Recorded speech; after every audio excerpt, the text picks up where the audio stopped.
Now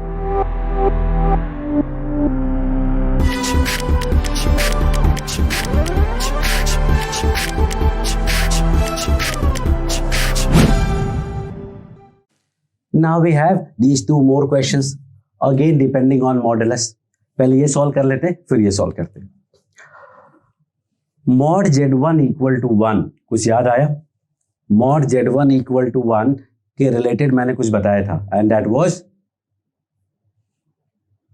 यूनिमॉडुलर complex number. Mod की properties में बताया था कि अगर किसी नंबर का मॉड 1 हो मतलब that is unimodular complex number. So what we do, we have three ways. या तो 1 को z बार लिखने का, या z बार को 1 बाय z लिखने का, या z को 1 by z bar. If you remember z bar equal to 1 तो z equal to 1 by z bar और z bar equal to 1 by z if mod z equal to 1.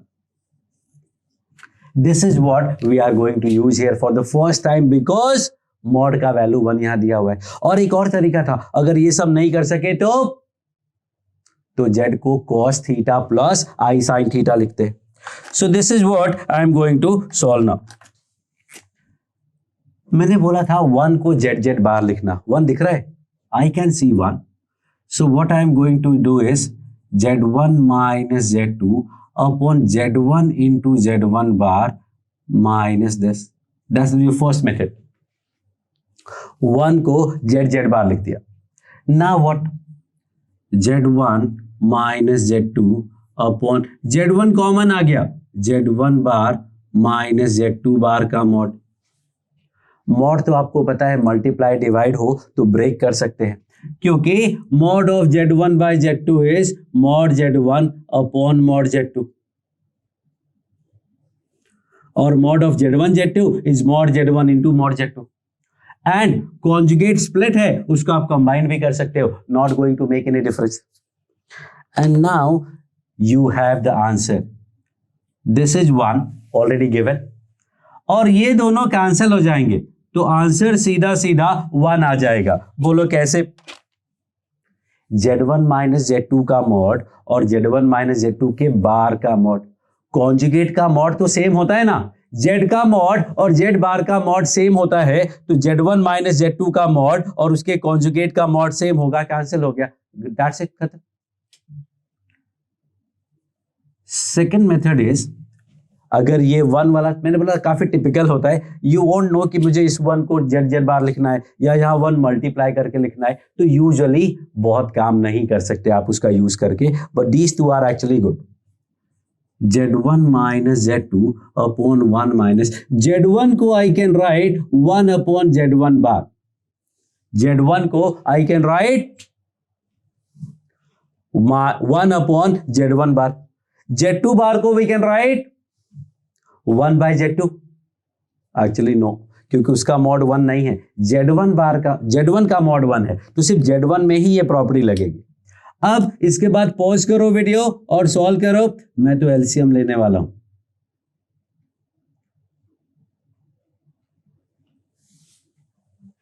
अब ऊपर और नीचे अलग अलग कर देते हैं अगर मॉड और साथ में बार को कंबाइंड भी. वी नो दैट कि ये दोनों सेम है, कैंसिल हो गया. और z1 का मॉड 1 है तो उसके बार का मॉड भी 1 होगा तो वापस से आंसर 1 ही आने वाला है. ये क्वेश्चन आईआईटी में पूछा गया है पहले and very simple question, we can easily find the answer. This question very nice question, very important question. इस प्रोफाइल पे बहुत सारे क्वेश्चंस पूछे जा चुके हैं. इस प्रोफाइल पे बहुत सारे क्वेश्चंस पूछे जा चुके हैं इन ऑल द एग्जामिनेशंस. ये फिक्स होता है z, ये फिक्स होता है z, बस ये a और b चेंज होते रहते हैं. कभी 2 और 3, कभी 1 और 2, कभी 2 2, व्हाटएवर, कुछ भी लिखा हुआ हो सकता है. So this method you need to understand very closely क्योंकि इसमें बहुत सारे कॉन्सेप्ट लगेंगे. पहला ट्रायंगल इनइक्वालिटी लगेगा, दूसरा मॉड के बारे में कॉन्सेप्ट आएगा, तीसरा वेवी कर्व लगेगा, that is called inequality. So idea is कि वी नो दैट कि mod of a plus b is always less than mod a plus mod b. आप मॉड ऑफ 2/z भी लिख सकते हैं, बट मैंने 2 का मॉड अलग और z का मॉड अलग लिख दिया। ध्यान देने वाली बात यह है कि 2 और z में डिफरेंस थोड़ा क्लियर रखना कि कहां z है और कहां 2 है। And is also greater than equal to mod z1 minus mod z2 का mod of z1 minus mod of z2 का भी मॉड। इसका वैल्यू तो 2 है, less than equal to, let me call it r, is that okay?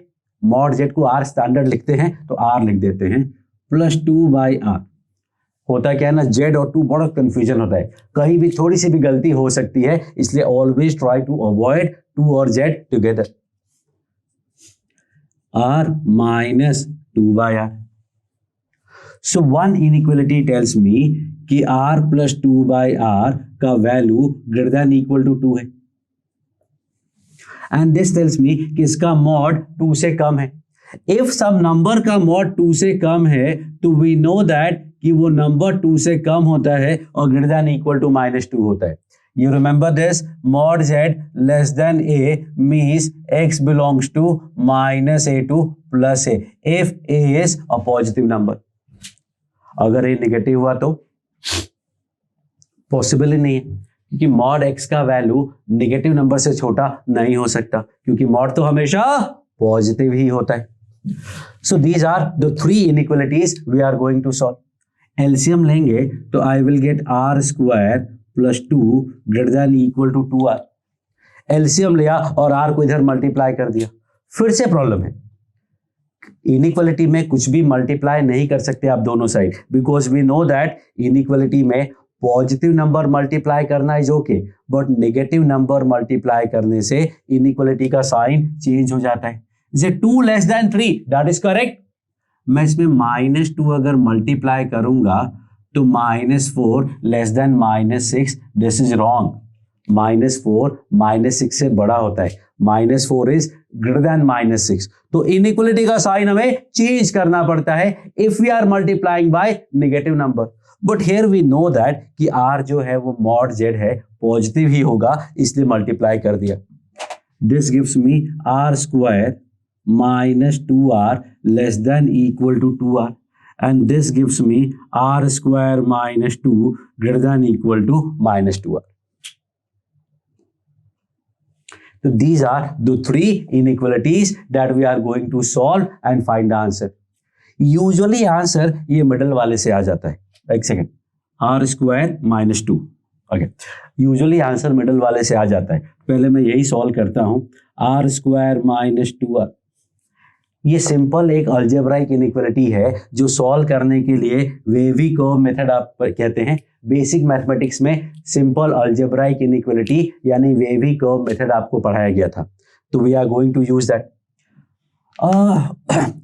कैसे solve करते हैं, पहले इसके रूट्स मार्क करते हैं। इसका रूट निकालोगे तो इसके रूट्स आएंगे -b plus minus √b square minus 4ac upon 2a, that gives me 2 plus minus 2√3/2। 2 cancel हुआ तो 1 माइनस √3 एंड 1 प्लस √3। साइन लगाते हैं, प्लस माइनस प्लस आता है और हमें लेस देन 0 चाहिए, तो ये आया। सो r का मैक्सिमम वैल्यू 1 प्लस √3 है। इसका मतलब मॉड z का maximum value 1 plus √3 and that's it. But minimum value क्या होगा? मिनिमम वैल्यू 1 माइनस √3 नहीं हो सकता, बिकॉज 1 माइनस √3 नेगेटिव नंबर होता है और नेगेटिव नंबर मॉड का वैल्यू कभी होता ही नहीं है, मिनिमम तो दूर की बात है। And that's why we have to solve all the equations. This is what r square minus 2r plus 2 greater than equal to 0। इसके रूट्स निकालेंगे तो आएगा -b plus minus √b square minus 4ac upon 2a। Root के अंदर negative आया है, root के अंदर नेगेटिव आया है मतलब इसका d नेगेटिव है, और अगर d नेगेटिव है और a which is coefficient of r square positive है तो ये नंबर हमेशा पॉजिटिव होता है। यू नो दैट कि it will be always true as a positive and D negative. ये कॉन्सेप्ट है क्वाड्रेटिक इक्वेशन का। क्वाड्रेटिक एक्सप्रेशन में आप देखेंगे तो आपको बताया गया है कि अगर ए पॉजिटिव डी नेगेटिव हो तो फंक्शन क्वाड्रेटिक हमेशा पॉजिटिव होता है। तो that is always true. This part, r square plus 2r minus 2, इसके रूट निकालते हैं and that will be minus b plus minus under root b square minus 4ac by 2 है। That is -1 minus √3 minus 1 plus √3। अब sign लगाएंगे plus minus, तो what do I gate?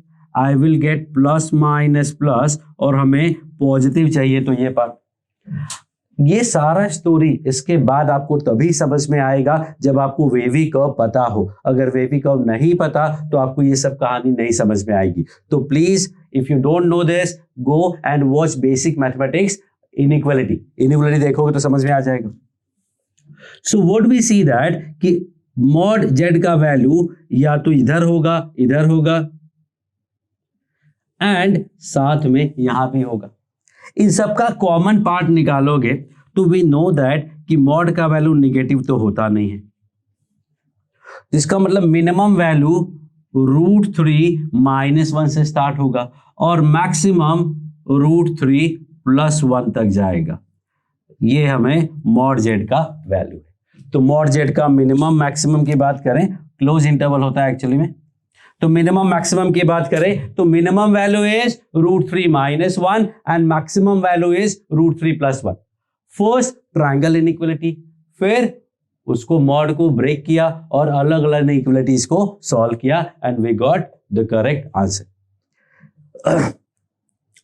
इसका formula भी बनाया जा सकता है। If I write a, if I write b, I can make the formula also, but that is not going to help you. You have to understand all these things, because एक बार में आपको बहुत डिफिकल्ट लग सकता है कि अरे ये तो पता नहीं क्या का क्या है, but once you are comfortable you will be able to manage easily, because सिर्फ दो कॉन्सेप्ट है, पहला ट्रायंगल इनइक्वालिटी और दूसरा वेवी कर्व, नथिंग एल्स। तो बहुत ही सिंपल, मतलब सिस्टमैटिक है। सिंपल तो मैं नहीं बोलूंगा बट सिस्टमैटिक है।